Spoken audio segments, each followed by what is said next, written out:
বউ মানে বোমা। বিবাহ, বি শব্দের অর্থ হচ্ছে বিশেষভাবে, আর বাহ শব্দের অর্থ হচ্ছে ভার বহন করা। তার মানে বিবাহ শব্দের অর্থ হচ্ছে বিশেষভাবে ভার বহন করা।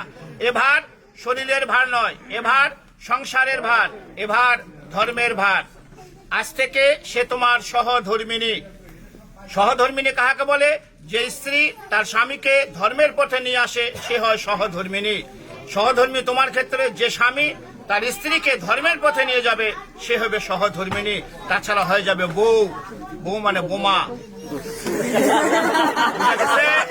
সুতরাং সহধর্মিনী যেভাবে হয় সে কাজটা করতে হবে। আজকে আমরা এখানে আত্মীয় স্বজন বন্ধু বান্ধব সকলকে নিয়ে উপস্থিত হচ্ছি এই শুভ বিবাহ করার জন্য। বিবাহের মাধ্যমে পুরুষ লাভ করে পিতৃত্ব, নারী লাভ করে মাতৃত্ব। এই পিতৃত্ব এবং মাতৃত্বের মাধ্যমে গড়ে উঠে তাদের একটা সুখের সংসার। পিতামাতা, ভাই বোন, আত্মীয় স্বজন, বন্ধু বান্ধব সকলকে নিয়ে একসাথে থাকার তারা সংকল্প করে এই বিবাহের মাধ্যমে। মানুষের জন্ম থেকে মৃত্যু পর্যন্ত 10টি মাঙ্গলিক কর্ম আছে, তার মধ্যে বিবাহ হচ্ছে সর্বশ্রেষ্ঠ। এই বিবাহ এখন সবসময় যারা বিবাহ করছেন তারা জানে স্ত্রী সবসময় স্বামীর বাম দিকে থাকবে। এখনো কিন্তু বাম দিকে যায় নাই, আছে কোন দিকে? ডান দিকে। তুমি পারতিপক্ষে চেষ্টা করবা সবসময় একে বাম দিকে রাখার, চলাফেরা করার জন্য। এটা ব্রাহ্মণ হিসাবে আমার উপদেশ। কেন বাম দিকে রাখলে আমার মতন একজন ব্রাহ্মণ দেখলে মনে করবে এটা তোমার স্ত্রী। ডান দিকে রাখলে আমি ভাবি বোন, অন্য কিছু মনে করতে পারি। যেখানে সম্ভব সেখানে এই কাজটা করতে হবে, সম্ভব যেখানে নয় সেখানে করার দরকার নাই। তাহলে ঘটনা হলে এ তোমাকে বাম দিকে যাবে, কিন্তু শাস্ত্রের বিধান অনুসারে 7টি শর্ত আছে, যাকে বলা হচ্ছে সপ্তপদীর 7টা শর্ত। সহজ কথায় সপ্তবচন। তো এই ধর্ম, এই শাস্ত্রের কথা জানে না।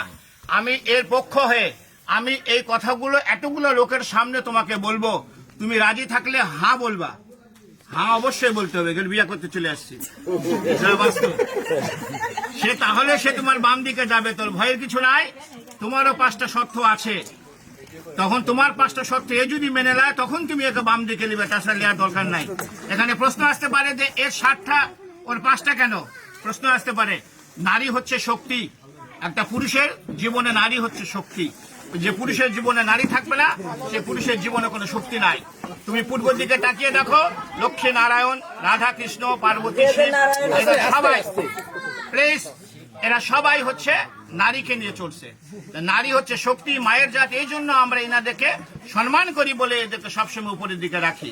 তাহলে এখন এর যে 7টা শর্ত আছে আমি তোমাকে আগে হিন্দিতে বলবো, আমি যেহেতু হিন্দিতে বলবো এবং পরে বাংলায় বুঝিয়ে দেবো। তুমি রাজি থাকলে এবং এমন জোরে হা বলবো আমরা তখন সকলে শুনতে পারি। ক্লিয়ার?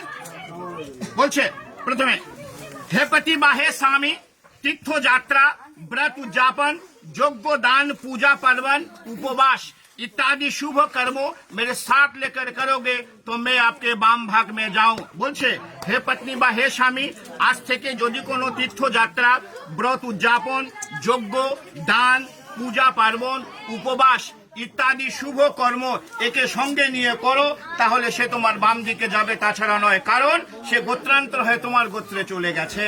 রাজি কি রাজি নয়? राजी। द्वितीय, होम यज्ञ आदि करके देव को पूजन तथा श्रद्धा तर्पण आदि में पितरों में मेरे साथ लेकर पूजन करोगी, मैं तो आपके बाम भाग में जाऊं। बोलते होम यज्ञ आदि, ऐसे होम यज्ञ आदि करे যদি কোনো দান করতে চাও এবং তথা শ্রদ্ধা তর্পণ, অর্থাৎ আমাদের মহালয়া যে হয় না, পিতৃপুরুষের নামে পূর্বপুরুষের নামে জল দিতে হয়, তিল তর্পণ করতে হয়। এই পূর্বপুরুষ যেহেতু সে গোত্রান্তর হয়ে তোমার গোত্রে গেল, এখন তোমার বাসায় যদি এই বিধানটা থাকে তাহলে একে সঙ্গে নিয়ে তোমাকে করতে হবে, তাহলে সে তোমার বাম দিকে যাবে, তাছাড়া নয়। राजी। तृतीय, कुटुंब के रक्षा करो, अतिथि आप्यायन करो और घर में गौ महिष पशु रखो, फिर उनको पालन करो।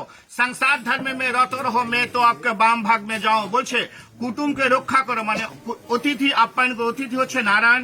বাসায় যদি তোমার সম্ভব হয় গরু মহিষ এগুলো পালন করতে চাও এবং সংসার ধর্মের মধ্যে যদি রত থাকতে চাও, তাহলে সে তোমার বাম দিকে যাবে, তাছাড়া নয়।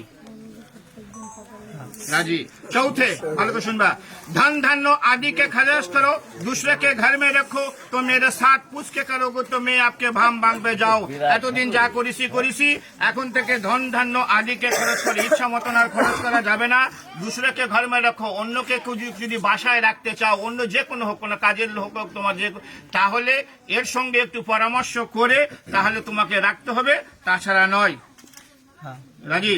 पांचवे, मंदिर बगीचा घर तालाब इत्यादि बनाओ, बना के तथा उसके रक्षा करो तो मैं आपके बांग भाग में जाओ। भगवान যদি কোনো সময় কি কৃপা করে তুমি মন্দির বানাও, বাগিচা বানাও, ঘর বানাও এবং বানানে শুরু হবে না, ওদেরকে রক্ষা করো, তাহলে সে তোমার এগুলো পরামর্শগুলো তার সঙ্গে একটু করতে হবে, কারণ সে হয়ে যাবে সহধর্মিণী। তার মানে তার সঙ্গে একটু পরামর্শ করে এই কাজগুলো করতে হবে, তাহলে সে তোমার বাম দিকে যাবে, তাছাড়া নয়। রাজি। এখন এই দুটো ভালো করে শুনবা। परदेश में यह अपना देश में व्यवसाय वाणिज्य चाकरी कृषि काज करके कमा कर लाओ और मेरे संपूर्ण भरण पोषण करो, मेरे बाबा माँ भाई बहन आत्मीय स्वजन के सम्मान करो तो मैं आपके बाम भाग में जाऊं। निजेर देश होक विदेश होक, যার যে কর্ম ব্যবসা বাণিজ্য চাকরি কৃষি কাজ করে ইনকাম করে এনে এর সম্পূর্ণ ভরণ পোষণ তোমাকে করতে হবে। এর বাবা মা ভাই বোন আত্মীয় স্বজন যেগুলো আছে তাদেরকে সম্মান করতে হবে, তাহলে সে তোমার বাম দিকে যাবে, তাছাড়া নয়। রাজি। এটা একটু ভালো করে শুনো তুমি, তোমার কাছে কোনো সমস্যা নেই। সাথে, आज से हम आपका पत्नी सब सुख दुख भाग करके लेऊंगा और रत्न तो हीन भावना और कामना हुए, परंतु पर स्त्री और पर नारी के नाश हो तो मैं आपके बाम भाग में जाऊं। কি বলছে? আজ থেকে আমি তোমার পত্নী, আমরা একে অপরের সুখ দুঃখ ভাগ করে নিব, অত্যন্ত হীন ভাবনা ও কামনা হয়ে, परंतु पर स्त्री অন্য কোন স্ত্রী পর নারীকে নাশ হও, অর্থাৎ একে আজ থেকে যে চোখে দেখা যাবে এই চোখটা আর অন্য কোন নারীর প্রতি দেওয়া যাবে না, তাহলে সে তোমার বাম দিকে যাবে, তাছাড়া নয়। সবচেয়ে গুরুত্বপূর্ণ এটা। তোমার 7টা শর্ত সে মেনে দিছে, আমরা শুনছি। এখন তোমাদের 5টা শর্ত আছে, তোমাকে বলবে, তুমি যদি মেনে নাও তাহলে সে তোমাকে বাম দিকে নিবে, তাছাড়া কিন্তু গুটে টালমা চলে যাবে। ভালো করে শুনবা। बर बोलছে, हे पत्नी मेरे चित्त के अनुकूल तुम्हारा चित्त रहेगी और सदा सदैव मेरे आज्ञा पालन करेगी तो तुम्हारा कहा हुआ वचन मैं मान लूंगा। बोलছে, हे पत्नी मेरे चित्त के अनुकूल, चित्त শব্দের অর্থ হচ্ছে মন, ওর মনের অনুকূলে তোমার মন সদা সর্বদা থাকতে হবে এবং তার আজ্ঞা পালন করতে হবে, তাহলে সে তোমাকে বাম দিকে নিবে, তাছাড়া নয়। রাজি। बर बोलते, सदा सदैव तुम प्रतिव्रत धर्म में प्राण रहोगी और प्रति सेवा करोगी तो तुम्हारा कहा हुआ वचन मान लूंगा। সে বলছে তুমি সদা সदैव প্রতিব্রত যে ধর্মটা আছে সেই ধর্মটা তোমাকে পালন করতে হবে, আর প্রতি যে সেবাটা আছে সেই সেবাটাও তোমাকে করতে হবে, তাহলে সে তোমাকে বাম দিকে নিবে, তাছাড়া নয়। আচ্ছা, এখন ভালো করে শুনবা এই কথাটা কিন্তু। বুঝছো? बर बोलते हैं, बोलছে, आज से तुम्हारा सास सिंहार जब मैं घर रहूंगी तब तुम पूरा तरह से करोगी, अन्यथा नहीं, इसलिए तुम्हारा सब सास सिंगार मेरे लिए है। बर বলছে, স্বামী যখন, প্রত্যেক নারীরই কর্তব্য, যারা আছেন বিবাহ করছেন তারা জেনে নেন, প্রত্যেক নারীরই কর্তব্য, স্বামী যখন বাসায় থাকবে তখন নারীদেরকে উচিত অত্যন্ত সেজে গুজে থাকার। স্বামী বাসায় নাই, সাজার কোনো দরকার নাই, কারণ এই সাজ দেখার অধিকার সম্পূর্ণ হচ্ছে স্বামীর। ওই একটা শর্ত দিয়ে আসছে, ওই যে পরন্ত পর স্ত্রী না কর, এই যদি সেজে গুজে অন্য জায়গায় থাকে অন্যজনের চোখ পড়বে। এই জন্য স্বামী যখন বাসায় থাকবে প্রত্যেক নারীদের সেজে গুজে থাকতে হবে, স্বামীর চোখ যায় অন্য কোনো নারীর প্রতি না যায়। স্বামী যদি বাসায় থাকে সাজবে, স্বামী বাসায় না সাজা দরকার নাই। স্বামী যদি তোমাকে সঙ্গে করে কোথাও নিয়ে যায়, তুমি যত পরিমাণ সেজে গুজে যাবা তাহলে সে তোমাকে বাম দিকে নিবে, তাছাড়া নয়। রাজি। আজকালকার যুগে স্বামী যখন বাসায় থাকে মেয়েরা কি করে? ম্যাক্সি পরে থাকে।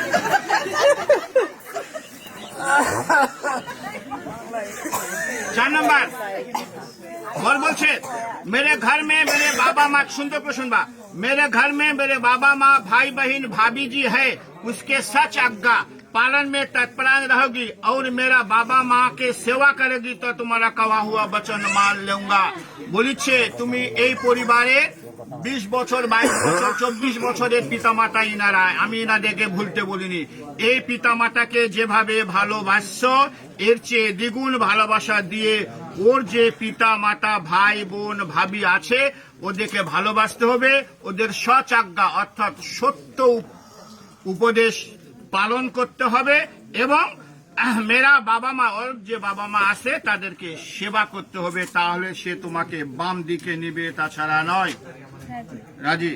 সর্বশেষ बोलते मेरे घर में जो देवता पितर है उसके सवेरे नहाकर पूजन माजन तुमको करना पड़ेगी और मेरे संसार रखा करोगी, मान सम्मान देकर रहोगी तो तुम्हारा कहा हुआ वचन मान लूंगा।